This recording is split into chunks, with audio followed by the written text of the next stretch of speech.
Eh bien, pour vous dire, l'envie d'écrire, au départ, c'était essentiellement l'envie de parler et de mettre en lumière un amour de tous les jours,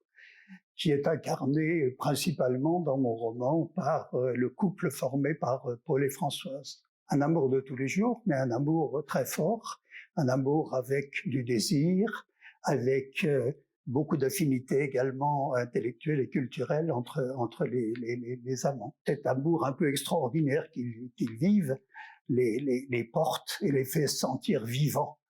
dans cette, justement, deuxième partie de la vie et deuxième partie de la vie amoureuse. Ils ont néanmoins le temps qui passe, il y a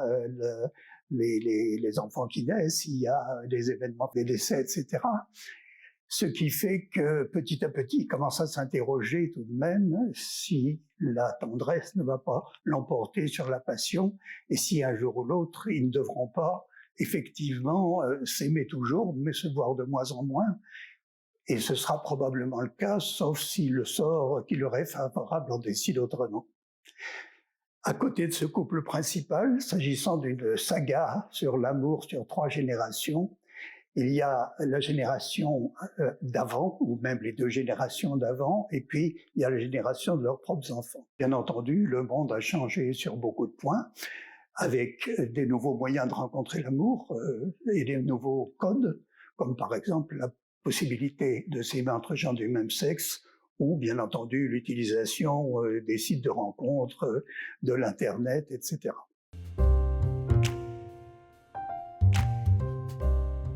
Alors, il me semblait difficile d'éluder la sexualité dans un roman consacré à l'amour.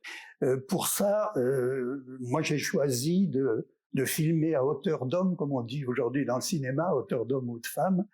en descendant un peu en voyeur au chevet du lit des amants, de manière à y décrire des scènes qui pourraient paraître crues, si ce n'est que c'était sans doute le travail le plus intéressant pour moi sur le plan stylistique et comme écrivain, qui était de faire en sorte que ces scènes qui auraient pu paraître crues ne tombent jamais dans la vulgarité, mais au contraire soient tirées vers la poésie de l'amour et, comme disait Jules Romain, vers le dieu des corps. J'ai réagi avec beaucoup de plaisir. 2 choses m'ont fait très plaisir. D'abord, c'est grâce aux éditions Baudelaire et à ses relations dans la presse que j'ai eu de nombreux contacts. J'ai eu des contacts soit généralistes avec la presse quotidienne régionale dans la région où je vis, c'est-à-dire la région lyonnaise, et également dans la région où se passe mon histoire, qui est ma région natale de la Saône-et-Loire, et plus précisément des villes du Creusot et d'Autun. Donc j'ai eu des contacts assez nombreux, mais j'ai eu aussi des contacts, et ça évidemment comme auteur j'en suis ravi, avec des critiques littéraires à travers les blogs qui ont fait des relations assez complètes et pertinentes de mon livre, et ça me laisse espérer sortir un tout petit peu du troupeau dans un monde évidemment très touffu de l'édition qui m'est encore peu familier. J'ai bien vécu parce que j'ai eu beaucoup de contacts avec des gens qui soit venaient acheter le livre et le faire dédicacer, soit venaient le faire dédicacer alors qu'ils l'avaient acheté précédemment. Mais je dois dire la vérité à l'honnêteté de dire que comme c'était dans ma région natale et dans la région où se passe l'histoire, beaucoup venaient pour me voir parce que c'était d'anciens amis que je n'avais pas vus souvent depuis des années, et peut-être moins pour le livre lui-même. Et j'espère qu'en renouvelant l'expérience, les gens viendront de plus en plus pour le livre et de moins en moins pour moi.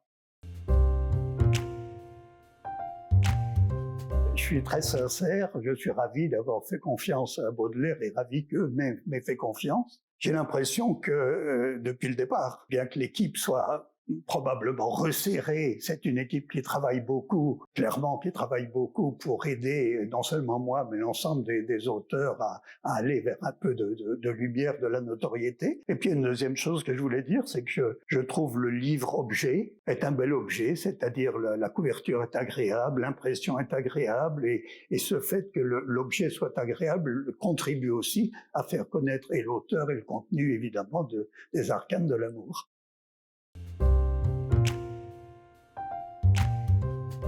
Effectivement, je suis en train de terminer l'écriture d'un deuxième roman qui s'appelle Le bon côté d'un cercle. Il s'agit de l'histoire d'une jeune fille qui cherche son identité, qui cherche sa voie entre une famille dans laquelle elle est née et une famille très aimante qui l'a élevée.